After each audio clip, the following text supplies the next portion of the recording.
it goes both ways, right? There's whoever they're getting and not getting, whoever is showing up and not showing up, is somehow extra scrutiny and getting blamed. But that's the way it is. We'll dive into the world of the Rabbeim. We'll hit Pirkei Avot because that's what I came here to do. Right? There's this on YouTube. We get to start out with blessings for thanking God for the opportunity for studying Torah. In Rav Shalom on page 107, if you like, any Siddur on whatever page it's on.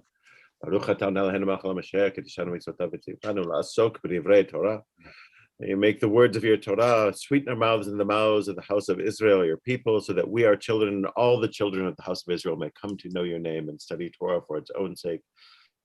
Baruch atah Adonai, who teaches Torah to your people Israel. Baruch atah Adonai Malcham Asher Bachar Banu Mikol Amin V'Natan Oto Baruch Adonai Noten Torah. Levarach Adonai V'Yishmerecha Yair Panav V'Lecha V'Yivneka Yisad Panav V'Lecha V'Sim Lecha Shalom. Eila Devrim She'ein Lam Shiur Hapeh B'Churim Rayon V'Gemilut Chasadim V'Talmud Torah. These are the deeds that yield immediate fruit and continue to yield fruit in the time to come, honoring parents, performing deeds of kindness and love, attending the house of study morning and evening, providing hospitality, visiting the sick, helping the needy bride, attending the dead, probing the meaning of prayer, making peace between one person and another, between husband and wife. And the study of Torah is most basic of them all. Might be able to knock out a few of those today.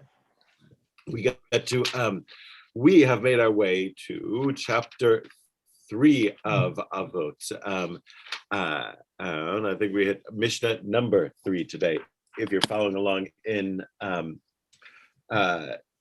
Lav Shalom, it's on page 243. Again, it's Avot is found in most any Siddur and in numerous different volumes. This, I think, it's worth reading this one, both with the previous Mishnah in mind, chapter 3, Mishnah 2, and also more obviously with the next one. Rabbi Chananya Ben Tadrion Omer, right? So this is presumably the same individual that we just read of. Or even if not, we're going to throw them both against each other. Shnayim Yoshvim ve'ein b'neihem divrei Torah harei zeh moshav leitzim.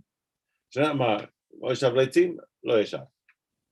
Hanania ben Tadrion says, if two sit together and there aren't between them words of Torah, this is a session of scorners. It's translated in Yankovitz. Leitzim in modern Hebrew, is like clowns, right?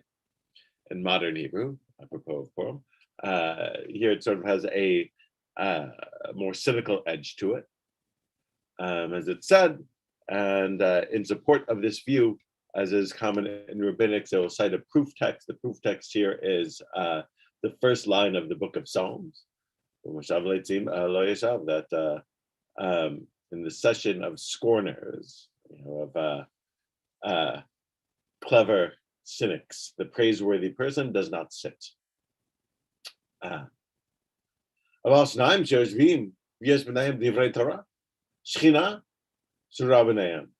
But when two sit together and between them there are words of Torah, the God's presence rests between them. And they'll give a quote for this as well. A supporting quote is from the prophet Malachi. And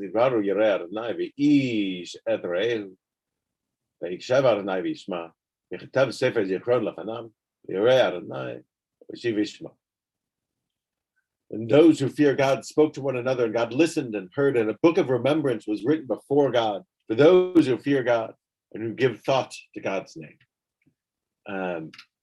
So obviously he's taking that line. If the first one is that the praiseworthy person doesn't sit among scorners, and if the praiseworthy person doesn't sit, we can say, call the chomer, all the more so, God would dwell in such a place. Now his proof is those who fear God and spoke to one another. So the speaking to one another, that's the thing. Then God God listened and heard. I.e., God was sort of present when they spoke to one another. When people who feared God spoke to one another. So God is present. We have the proof from that. From this, Ainli Ela Shneim. From this, I only know two, right? How do I know it's two? It says, well, they spoke to one another. If you're speaking to somebody, then by definition, what's the minimum number of people present? At least two. At least two. If they Ainli Ela Shneim. I know at least two are present. Minayin shafilu achad she'yoshev v'asok b'Torah shekadosh baruch hu kaveh lo schar. So from here, I only know two. From where can I learn that even if one person sits and studies Torah, busies herself with Torah, that Kadosh Baruch Hu will give her will fix a reward for that person? Shenetmar, because it is also said, Yoshev Vadar Ve'edo Ki Natal Allah, because it says let one sit in solitude and be still, for they have received a reward for it. And the implication is it's not merely the sitting still that gets you a reward, it is the sitting still with God. Or in study of Torah. All right, we'll pause. What's being said here? Why is it being said? How is it in any way relevant to our plane of existence?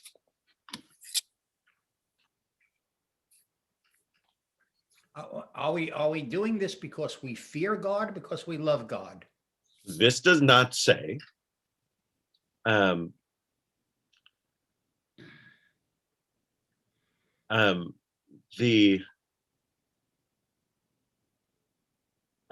So this may be inclusive of both. Yeah.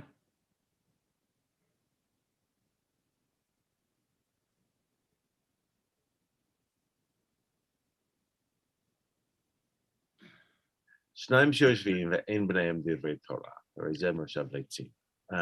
it's saying is that every you should always be mindful of Torah and discussing Torah, no matter who it is you're meeting with or seeing or what you're doing. Even by yourself, right? The I'm saying Kananya ben Tadri are different from the previous Kananya. He's a later sage. So right, it's always sort of with you, and it's a topic of conversation. Now, what if you the first one creates a negative? What Leitzim is like a very specific way of doing it, or scoffers, or like as I think maybe like the better way of or a useful way of framing it is clever or funny cynics. Why that? There are even more harsh words that could be used, right? We have, it could be a denier, it could be an atheist, could be like there are more negative words than scorners out there. Why this? What's the positive and what's the negative going on here in that first little part?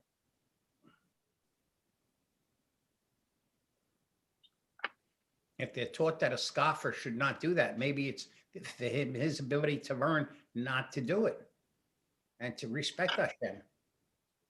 Well, let's assume that seems that that is definitely the case. Okay. So the note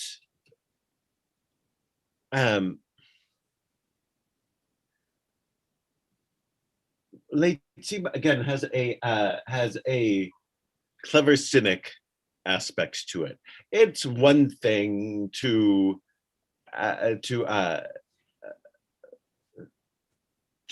be around somebody who says that all of this is nonsense, you should just deny it, or you should go and follow other gods, or you should ignore this. That's sort of, I feel like there's a average person can pick that out and know not to follow this. The trick is, what about people who are a little more entertaining? What about people who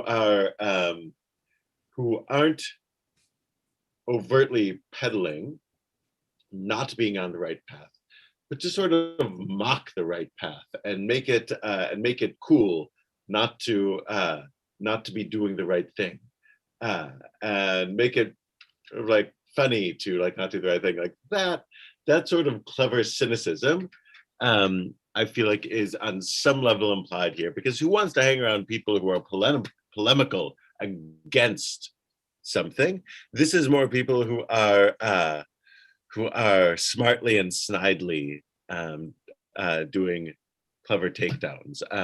That's part of, and I might be reading too much modern society into it, but that's sort of my sense of scoffers, like sort of like that.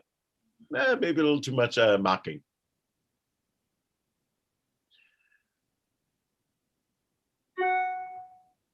Not again, we're on the far side of Purim, not that, or in the middle of Purim, depending on where we are. Not that it's Shushan Purim now. It's not that not there's anything wrong with joking and things like this. It's sort of like what it's in the service of, and being a clever cynic is its own danger. So like this, so that I think that's a good negative to keep in mind, because I think it's more tempting than just outright denial. Well, I think it's also, I mean, what in the Shema, we always talking about so isn't that what maybe was he had in mind?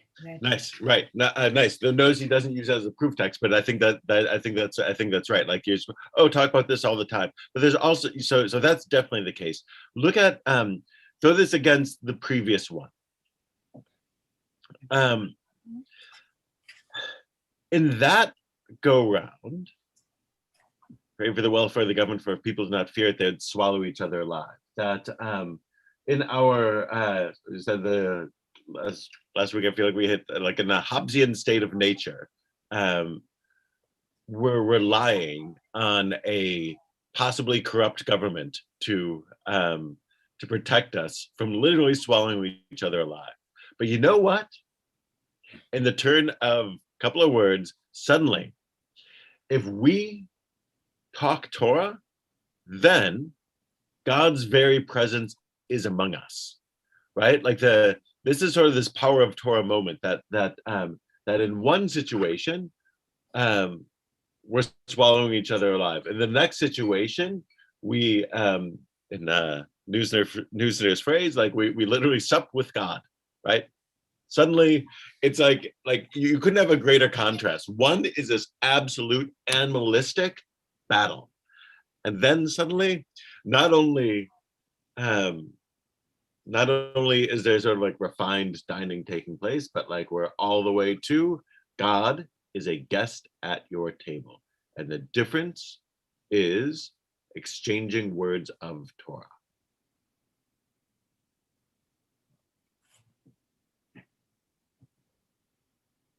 This you get a sense when you put those next to each other, the refining power that the sages see in this, that using Torah and talking Torah as a possibility to change you. So what do they mean by this? What do they mean? Then the second time, when two persons meet and exchange words of Torah, the Shekhinah, God's presence, hovers between them, as it's written. So and those who fear Adonai converse with one another, and I listened and heard, and the book of records was made. So what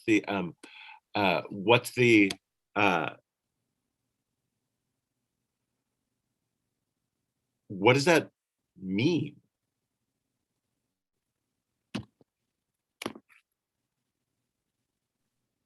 For me, it meant that you could sit alone and learn Torah, and that's noble. But if you sit with somebody else and talk Torah, it has less.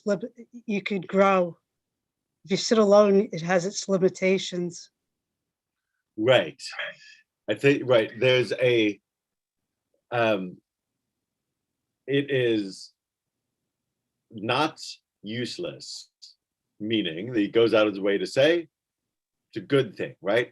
But he doesn't have as good a proof text for it as he does for the other one, right? So one, yes, there's reward. Know that there is reward. God's self will give reward to one who studies Torah alone. But but as it were, the sort of like greater thing is when at least two, it's taken as a minimum, is talk about it. So what's the difference between like why the increase? I'm learning anyway. I can sit and read a book by myself and I can be learning Torah. Like why is the other so significant here? Isn't this the whole concept of Chavruta, Rabbi? The whole concept of learning in pairs and what have you to reinforce it? Yeah, this feels like it is the ur text for the traditional way of Jewish study. Back and forth. One, when you say it out loud, it fixes it in your mind differently. If you're challenged on it by somebody else, it fixes it in your mind differently. If you're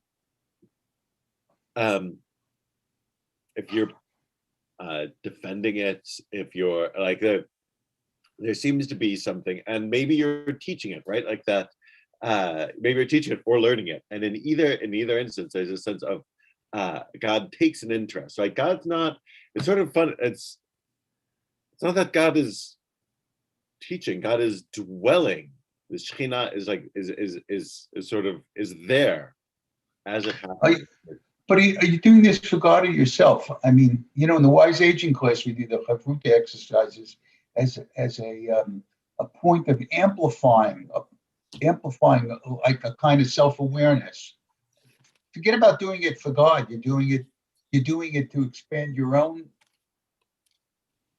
Well, this is the thing. It's not uncommon for the Torah text to make that point. This week's parsha makes that point. They'll go through all of these details about the Mishkan and do this and do that, do the other thing, and this sacrifice and that sacrifice, and all of this stuff.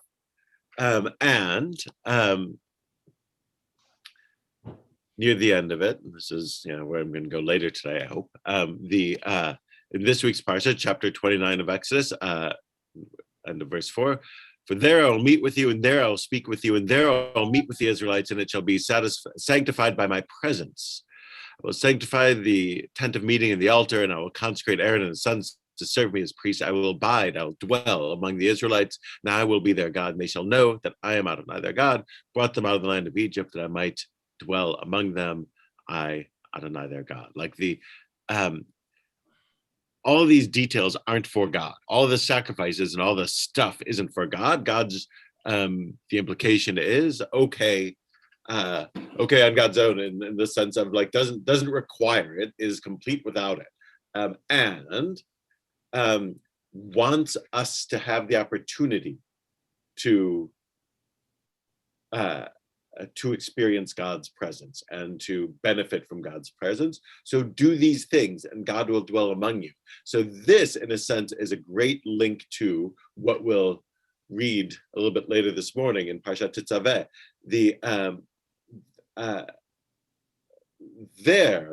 They're doing all these physical things to have God's presence, to feel God's presence among them. Here, all you have to do to make it happen is discuss words of Torah, and this is the great switcheroo. Whereas for the ancient Israelites, God's presence is called into your presence through sacrifice. After those sacrifices are stopped, you have a question of how do we accomplish that? How can we call God's presence into existence? And one possible answer is you can't, because this was the means to do it, and now that's not around anymore. Another question, another answer came after, in the wake of the destruction of the temple by those by the Hebrew Christians, as we now would call them, right? Like sort of, oh well, you can call God's presence through this way, like this. It was removed, like God's presence was removed, and now from the temple, from the sacrifices, and now you got this way. And the rabbis are going to come up with another reason, and that is this: we call God's presence into being through Torah study. And notice how this Mishnah is actually a nice example of it. They're taking pieces of Torah, Tanakh, and citing them, but it's not quite clear if the citing is if this verse leads me to this conclusion, or this conclusion leads me to this verse. It is in no way clear which way it's going, or at least for most of the time for me, it's not clear which way this is going. I mean, like this, are the verses that they cite, are they illustrations of the point, or is the point an illustration of the verse?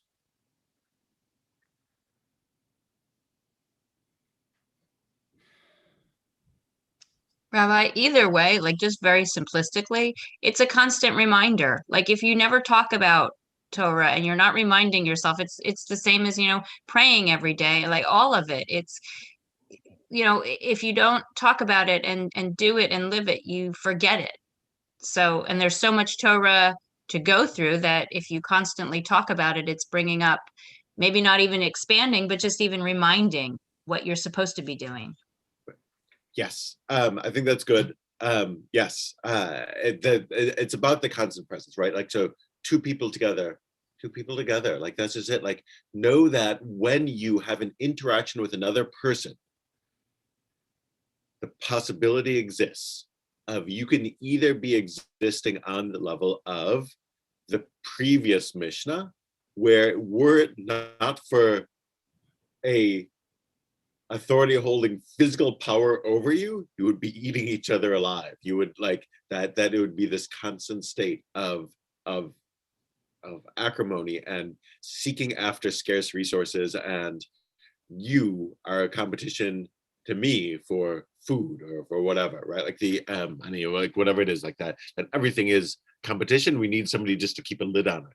This is a whole different way of existing as a human being, which is we can literally, that through our words, that through passing along wisdom and sharing wisdom, and Torah is not just wisdom, it's also just sort of like certainly for them, like, and ideally for us, a kind way of interacting in the world, that there's that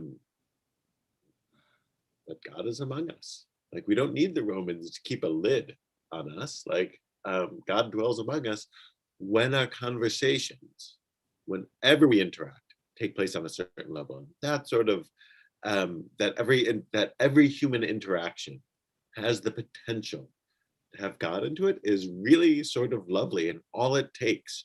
And notice that they're doing this while expanding Torah. They're not saying walk up and say, and share a verse from this week's parsha. You shall make an altar for burning incense, make it of acacia wood. Like, that's not what they're talking about, clearly. It's something else, and it's sort of lovely. Every human interaction can do this.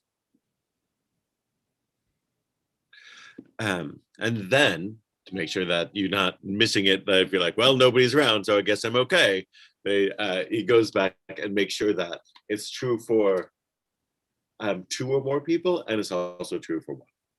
Rabbi, even when you're alone. Rabbi, when we study, and with even studying by ourselves, I think we read it in the morning in the Minyan somewhere, that if you're studying Torah for the sake of getting a reward and not doing it honestly, it doesn't count. If you stay and you do it honestly with the intention, you'll get Olam Haba, whatever. The computer upstairs registers that. But it says you're not supposed to study Torah looking for a positive response, because Right. It's not established. Right. It's that it won't, that when you're doing it for the sake of the other, or for the sake of glorifying God, it will kayam, it will endure. But if I'm doing it for my own glory, so that people think that I'm a great guy, then it doesn't Yeah. endure. Right. It won't. So, which is that's also a nice counter, in that there's sort of ways of doing it. There's ways of teaching Torah to try and put other people down, God forbid, or to push yourself up, as opposed to as opposed to, I think, what they're getting at, where the divine presence dwells. And again, so you notice here the word Shekhinah, which is sort of God's presence on earth, the same sense of this manifestation of God that can be experienced in the Mikdash. There's sort of like that's what when they think of God dwelling in the temple or in the Mishkan, this is that manifestation. And talking Torah between people also does that, and it really it's a beautiful switch for them to go from animal sacrifice to conversation. There are other things they could have done, but they went with Torah, and it's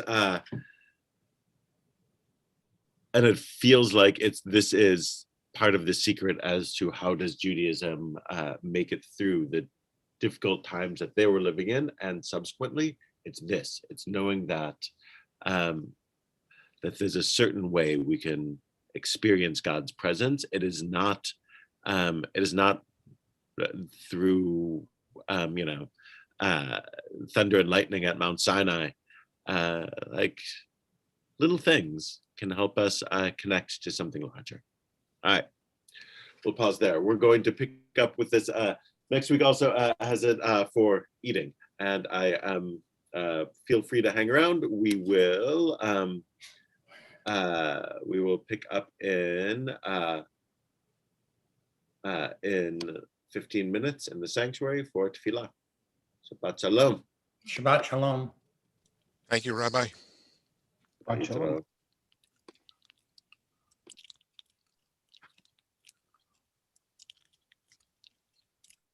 Alan, when are you going for your second shot? I already got it. You got, no, that not Mr. Rubin. You told me that. Mr. Halpern. 2 weeks from tomorrow. Ah, okay. Al Rubin, did I hear you say the military was very good at organizing things? Eventually. Me. I was Eventually. going to say, you don't know too many people who've been in the military. No, eventually they do. Part of the only problem is, as I once, I was once looking at one of the manuals, and it was, a manual on jungle training and everything. And typical, the first word of it, there's no such thing as a standard jungle. And again, in the Army, you learn after everything is said and done, eventually go to the manual. This It's is the there. organ. Yes, on the day-to-day thing, on the day-to-day operations, it's disorganized. But when it comes to, organizing big things like distribution and logistics, they're good at that. Eventually. Eventually. Yeah, eventually. This is the organization that coined the expression FUBAR and snafu. Yes. Yes. So, pardon me if I'm a little cynical. Well, You're talking about when you were in the United States Army or somebody else's army? No, U.S. Army. Oh, all right. Just want to be sure. Yep. Oh, we may have a spy amongst us. You never. Well, again, in 99% of the cases, the easiest way to lose your citizenship is join a foreign army, except for Israel, among others. And then I was just talking, my daughter yesterday, and it looks like Israel is not going to open up the country to foreign visitors until after Passover. Yeah, there's several countries closed. We postponed the riverboat cruise in France from last year, and there was an article, I don't know which publication was online, explaining which countries around the world are now open. Just that computer very is few in older Europe than are I open am, so right it takes now. a while to do it. Yep. So, but Mr. Rubin, Alan Rubin, did you get a haircut? No. No. No. And, Huh? and sort of at How could you this tell? point, it's sort of at this point, we're almost close. It's only like 2 weeks, which will mean it'd be 1 year. So I think I'm gonna wait, just wait till 1 year and then get it done. Barbers have to make a living too, I know. I haven't been to a barber in 7 years since my son's wedding because I trim my own goatee, my own beard. Up top, I don't have to worry about it. But, But I'll tell you, it was every now and then Harriet will say to me, your beard's getting scruffy. I said, well, I'll trim it. Don't worry about it. I'll take care of it. And I do it. And it's not a problem. But I have 7 up top. yeah.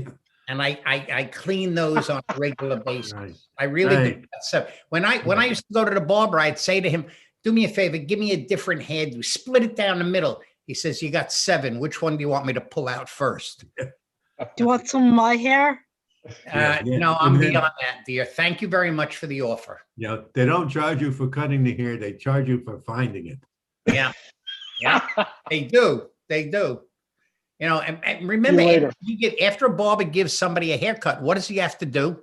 He has to sweep the floor. But if there's nothing there, how can he charge you the same amount of money? Yep. Ay.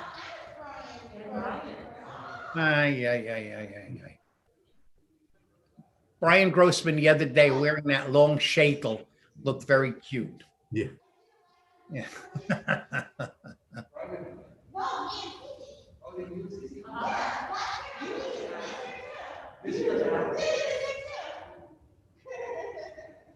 I got a war going on in there.